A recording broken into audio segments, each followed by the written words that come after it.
श्री शिवाय नमस्तुभ्यं। नमः शिवाय। आइए सोमवार व्रत की कथा सुनते हैं। इस कथा को आप हर साप्ताहिक सोमवार में भी सुन सकते हैं, सावन के सोमवार व्रत में भी सुन सकते हैं और मासिक सोमवार में भी इस कथा को सुन सकते हैं। विधि इस प्रकार है। सोमवार का व्रत साधारणतया दिन के तीसरे पहर तक होता है। व्रत में फलाहार या पारण का कोई खास नियम नहीं है, किंतु यह आवश्यक है कि दिन रात में केवल एक समय भोजन करें। एक समय भोजन करें। सोमवार के व्रत में शिव जी पार्वती जी का पूजन करना चाहिए। सोमवार के व्रत 3 प्रकार के हैं। साधारण प्रति सोमवार, सौम्य सोमवार, 16 सोमवार। विधि तीनों में एक जैसी है। शिव पूजन के पश्चात कथा सुननी चाहिए। प्रदोष व्रत 16 सोमवार प्रति सोमवार की कथा तीनों की अलग अलग है, जो आगे लिखी गई है, हम बताएंगे। कथा इस प्रकार है। एक बहुत धनवान साहूकार था, जिसके घर धन आदि किसी प्रकार की कमी नहीं थी, परंतु उसको एक दुख था कि उसको कोई पुत्र नहीं था। वह उसी चिंता में रात दिन रहता था। वह पुत्र की कामना के लिए प्रति सोमवार को शिव जी का व्रत और पूजन किया करता था। संध्या समय को शिव मंदिर में जाकर शिव जी की श्रीहरि विग्रह के सामने दीपक जलाया करता था। उसके इस भक्ति भाव को देखकर एक समय श्री पार्वती जी ने शिव जी महाराज से कहा कि महाराज, यह साहूकार आपका अन्य भक्त है और सदैव आपका व्रत और पूजन बड़ी श्रद्धा से करता है। इसी की मनोकामना पूर्ण करनी चाहिए। शिव जी कहे, हे पार्वती, यह संसार कर्म क्षेत्र है। जैसा किसान खेत में जैसा बीज बोता है, वैसा ही फल काटता है। इस तरह इस संसार में प्राणी जैसे कर्म करते हैं, वैसा ही फल भोगते हैं। पार्वती जी ने अत्यंत आग्रह से कहा, महाराज, जब यह आपका अन्य भक्त है और इसको अगर किसी प्रकार का दुख है तो उसको अवश्य दूर करना चाहिए, क्योंकि आप सदैव अपने भक्तों पर दयालु होते हैं और उनके दुखों को दूर करते हैं। यदि आप ऐसा नहीं करेंगे तो मनुष्य आपकी सेवा तथा व्रत क्यों करेंगे? पार्वती जी का ऐसा आग्रह देख शिव जी महाराज कहने लगे, हे पार्वती, इसके कोई पुत्र नहीं है। इसी चिंता में मैं अति दुखी रहता हूँ।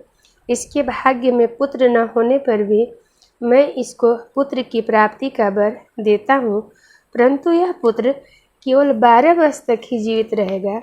इसके पश्चात वह मृत्यु को प्राप्त हो जाएगा। इससे अधिक मैं और कुछ नहीं दे सकता। यह सब बातें साहूकार सुन रहा था। इससे उसको न कुछ प्रसन्नता हुई और न ही कुछ दुख हुआ।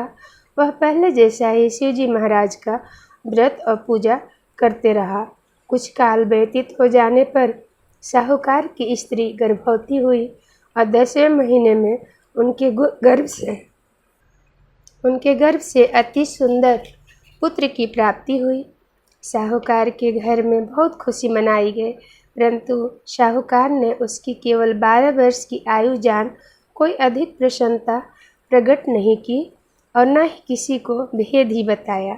जब वह बालक 11 वर्ष का हो गया तो उस बालक की माता ने उसके पिता से विवाह आदि के लिए कहा, तो वह साहूकार कहने लगा कि अभी मैं इसका विवाह नहीं करूँगा। फिर साहूकार अपने साले अर्थात बालक के मामा को बुला उसको बहुत सा धन देकर कहा, तुम इस बालक को काशी जी पढ़ने के लिए ले जाओ और रास्ते में जिस स्थान पर भी जाओ यज्ञ करते और ब्राह्मणों को भोजन कराते जाओ। वह दोनों मामा भांजे यज्ञ करते और ब्राह्मणों को भोजन कराते जा रहे थे। रास्ते में उनको एक बड़ा शहर मिला। उस शहर में राजा की कन्या का विवाह था और दूसरे राजा का लड़का जो विवाह कराने के लिए बारात लेकर आया था, वह एक आंख से काना था। उसके पिता को इस बात की बड़ी चिंता थी कि कहीं वह वर को देखकर कन्या के माता पिता विवाह में किसी प्रकार की अड़चन पैदा न कर दे। इस कारण जब उसके अति सुंदर सेठ के लड़के को देखा तो उसने मन में विचार किया कि क्यों न दरवाजे के समय इस लड़के से वर का काम चलाया जाए। ऐसा विचार कर वह वर के पिता ने उस लड़के और मामा से बात की तो वे राजी हो गए। फिर उस लड़के को वर के कपड़े पहना था घोड़ी पर चढ़ा दरवाजे पर ले गए और सब कार्य प्रसन्नता से पूर्ण हो गया। फिर वर के पिता ने सोचा कि यदि विवाह कार्य भी इसी लड़के से करा लिया जाए तो क्या बुराई है। ऐसा विचार कर लड़के और उसके मामा से कहा, यदि आप फेरों का और कन्यादान के काम को भी करा दें तो आपकी बड़ी कृपा होगी। मैं इसके बदले में आपको बहुत सा धन दूंगा। सो उन्होंने स्वीकार कर लिया। विवाह कार्य भी बहुत अच्छी तरह से संपन्न हो गया। परंतु जिस समय लड़का जाने लगा तो उसने राजकुमारी की चुनरी के पल्ले पर लिखा कि तेरा विवाह तो मेरे साथ हुआ है, परंतु जिस राजकुमार के साथ तुमको भेजेंगे वह एक आंख से काना है। मैं काशी जी पढ़ने जा रहा हूँ। लड़के के जाने के पश्चात राजकुमारी ने जब अपनी चुनरी पर ऐसा लिखा हुआ पाया तो उसने राजकुमार के साथ जाने से मना कर दिया और कहा कि यह मेरा पति नहीं है, मेरा विवाह इसके साथ नहीं हुआ। वह तो काशी जी पढ़ने गया है। राजकुमारी के माता पिता ने अपनी कन्या को विदा नहीं किया और बारात वापस चली गई। उधर सेठ का लड़का और उसका मामा काशी जी पहुँच गए। वहाँ जाकर उन्होंने यज्ञ करना और लड़के को पढ़ाना शुरू कर दिया। जब लड़के की आयु 12 साल की हो गई तो उस दिन उन्होंने यज्ञ रचा था कि लड़के अपने मामा से कहा, मामा जी आज मेरी तबीयत कुछ ठीक नहीं है। मामा ने कहा, अंदर जाकर सो जाओ। लड़का अंदर जाकर सो गया। थोड़ी देर में उसके प्राण निकल गए। जब उसके मामा ने आकर देखा तो वह मुर्दा पड़ा था तो वह उसको बड़ा दुख हुआ और उसने सोचा कि अगर मैं अभी रोना पिटना मचा दूंगा तो यज्ञ का कार्य अधूरा रह जाएगा। अतः उसने जल्दी से यज्ञ का कार्य समाप्त कर ब्राह्मणों को जाने के बाद रोना पीटना प्रारंभ कर दिया। संजोगवश उसी समय श्री पार्वती जी उधर से जा रहे थे। अब उन्होंने जोर जोर से रोने की आवाज़ सुनी तो पार्वती जी से कहने लगी, महाराज कोई दुखिया रो रहा है, उसके कष्ट को दूर करिए। जब श्री पार्वती के पास जाकर देखा तो वह एक लड़का मुर्दा पड़ा है। पार्वती जी कहने लगी, महाराज यह तो उसी सेठ का लड़का है जो आपके वरदान से हुआ था। शिव जी कहने लगे, हे पार्वती इसकी आयु इतनी थी सो भोग चुका। तब पार्वती ने कहा, हे महाराज इस बालक को और आयु दे दो, नहीं तो इसके माता पिता तड़प तड़प कर मर जाएंगे।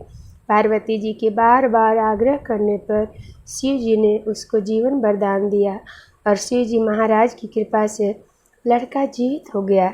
श्री पार्वती कैलाश पर चले गए। वह लड़का और मामा उसी प्रकार यह करते था, ब्राह्मणों को भोजन कराते अपने घर की ओर चल पड़े। रास्ते में उसे शहर में आए जहाँ उसका विवाह हुआ था।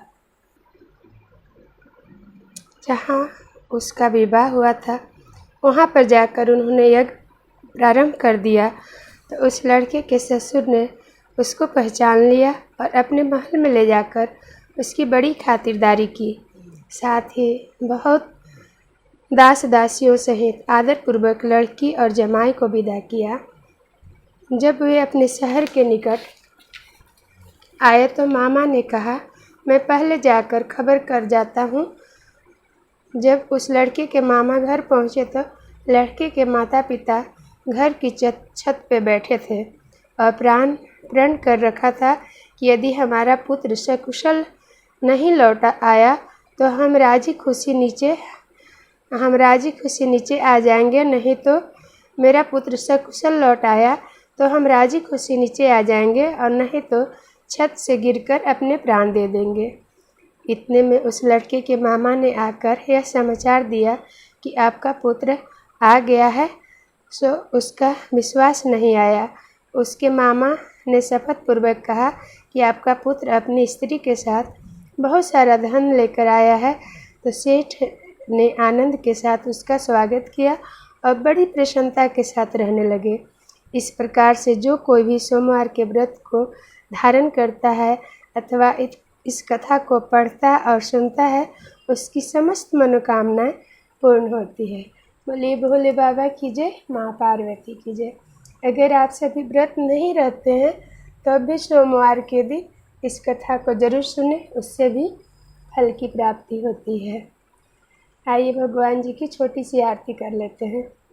कर्पूरगौरं करुणावतारं संसारसारं भुजगेन्द्रहारं सदा वसन्तं हृदयारविन्दे भवं भवानी सहितं नमामि, भवं भवानी सहितं नमामि।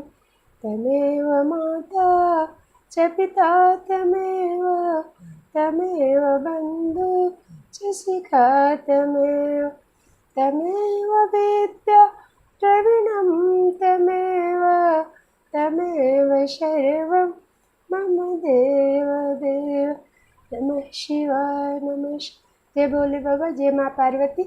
जो भक्त भी इस कथा को सुनेगा उन्हें खुशियों से भर दीजिएगा भगवान जी, उनकी सभी इच्छाएं पूर्ण कर दीजिएगा। बोलिए भोले बाबा की जय, माँ पार्वती।